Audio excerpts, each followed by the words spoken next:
Hey guys, in this video I'm going to talk about the Ticketmaster UK's service fees and charges. Now Ticketmaster's UK service fee and charges can vary depending on the event, venue, ticket type and delivery method.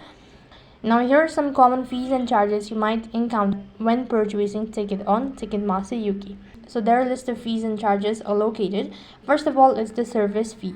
Now Ticketmaster charges a service fee for processing your ticket order. This fee covers the cost associated with operating the ticket platform, customer service and other assistive and other administrative expenses as well.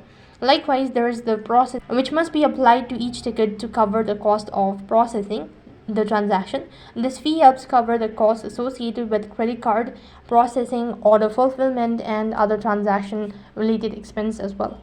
Likewise, you have the delivery fee on the step number 3. If you choose to have your ticket delivered by mail, a delivery fee may apply to cover the cost of postage or courier service as well. Alternatively, if you opt for electronic delivery such as e-ticket or mobile ticket, there may be no delivery fee or reduced fee as well.